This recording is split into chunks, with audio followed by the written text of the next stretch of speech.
그리고 또 하나의 그 내용인데요. 그 기자들하고 대화가 안 된다라는 얘기를, 기자들이 잘 말을 못 알아듣는다, 이제 이런 비판을 하면서 이제 본인의 휴대전화와 관련된 얘기를 합니다.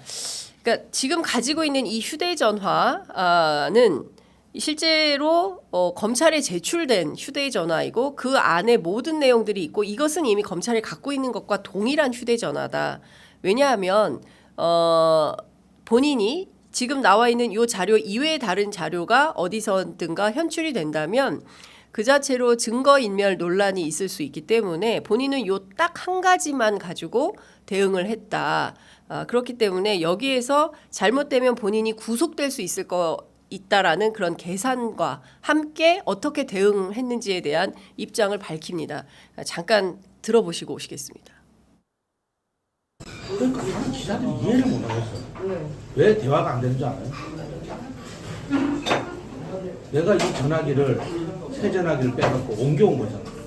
옮겨왔는데 어떻게 9월 25일 3일 9월 24일 9월 25일 이렇게 있는데 아니 어떻게 9월 23일날 5일날 4일날 한 달 뒤에 일을 알고 그 필요한 것만 탁탁 옮겨왔을까? 왜 이 전화기는 압수수색됐어? 이 전화기에 있는 내용이 아닌 다른 게 나갔는데 명태균이가 증거인멸에 대해서 추가 압수수색 들어오고 나를 인신구속할 거야. 근데 지금까지 페이스북에 올린 내용을 보면 언론이 어떻게 움직이고 경찰이 어떻게 움직이고 용산이 어떻게 대처할 거라는 알고 딱딱 거기 필요한 이 자료 말고 이 자료는 그대로 지금 검찰이 갖고 있어. 포렌식. 여기 있는 자료 아닌 게 나오면 증거인멸이라고 추가로 압수한다. 다음 난 구속돼. 근데 요 한 달 전에 있는 이 사진 갖고 이 한 달을 싹 다 방어했네. 이 판이 어디로 갈 거고 어떻게 갈 겁니까? 김석일 이 타이밍에 지가 뭘 내려놓을 거고 뭘 할 거다. 검찰은 뭘 볼 거다. 용산은 어떻게 나올 거다. 다 맞췄네. 빨리 판을 짜는 사람이니까. 그러니까 뭔 나를 어떻게 글을 써요. 내가 취재를 어떻게 해. 그러니까 맨날 주변에 야단 맞고 교육받잖아.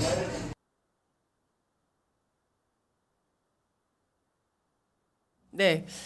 자, 명태균 씨가 가장 강조하는 게 뭐냐면 나는 판을 짜는 사람이다 라는 겁니다. 나는 판을 짜는 사람이다. 그렇기 때문에 용산이 어떻게 나올지, 기자들이 기사를 어떻게 뜰지, 이준석 씨가 어떻게 행동을 할지, 그리고 또 뭐 친윤계가 어떻게 할지 본인은 다 이걸 보고 조율해서 본인이 꼭 필요한 행동만큼만 한다. 근데 잘 생각해 보면 첫 보도가 9월 5일 뉴스토마토 보도로 처음 나왔습니다. 단독 보도 기사 제목이요. 김건희 여사 4.10 총선 공천 개입이었습니다. 이때만 하더라도 핵심은 김건희 여사와 김영선 전 의원 간의 이 공천 문제를 주고받은 텔레그램 캡처 화면이 중요한 화두였습니다. 그러니까 당시에 김건희 여사가 김영선 의원에게 이른바 창원 의창에서 김해 갑으로 공천 지역구로 옮기고 그리고 필요하다면 대통령의 맞춤형 공약을 준비할 수 있다. 뭐 그런 맥락의 텔레그램 캡처가 있다라는 내용이 이제 처음에 시작이 됐고요. 그 다음에 10월 19일에 뉴스토마토 보도에서 나온 것은 바로 명태균 씨 이름이 처음 등장을 하게 됩니다. 그리고 7불사 회동이 나오고 이준석 대표와 천하람 의원이 홍매화, 그 유명한 7불사 홍매화 한밤에 이제 씹는 삽질하는 그런 사진을 명태균 씨가 올리고 이러면서 그 굉장히 파장이 커지기 시작한 거죠. 사실상 명태균 게이트라고 명명되면서 있었던 그 파장의 흐름을 당시 본인이 가지고 있었던 그 휴대전화 안에 있었던 몇 가지 사진들 가지고 다 방어를 했다. 이 말을 하는 것입니다. 9월 25일, 9월 24일, 25일, 24일, 23일. 어떻게 그렇게 다 했을까?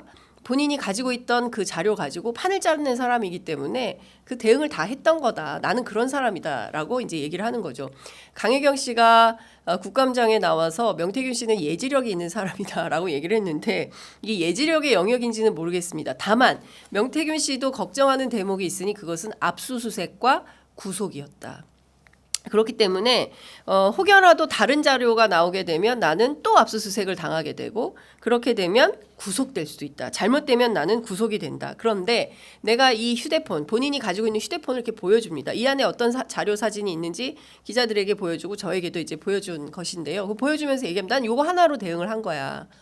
이렇게 자신감에 있어서 얘기를 하고 그리고 본인이 증거인멸하거나 그러니까 두 가지이지 않습니까? 구속 사유가 증거인멸, 도주 우려 두 가지인데 증거인멸과 도주 우려의 가능성만 없으면 불구속 상태에서 혹여라도 무슨 문제가 있을 때 재판 받을 수 있고 본인은 무죄로 결론 날 수 있다라는 어떤 자신감 같은 거를 가지고 있고 창원지검에서 어떤 내용을 가지고 수사하는지 지켜보겠다라는 것은 잘 아시는 것처럼 지금 창원지검에서는 선거법 위반 사건에 대해서는 조사하지 않고 있습니다. 지금 제기된 수많은 이슈들 사실 이 정도 수준이면 대검에 특수본을 구성을 해서 전방위적인 수사를 해야 되는 것이 맞지만 지금은 창원에 중앙에서 파견된 검사 5명 포함해서 한 11명으로 구성된 수사팀이 강혜경 씨만 하더라도 어제 9차 조사를 받았고 모두 12시간 조사를 받고 나왔다는 건데요.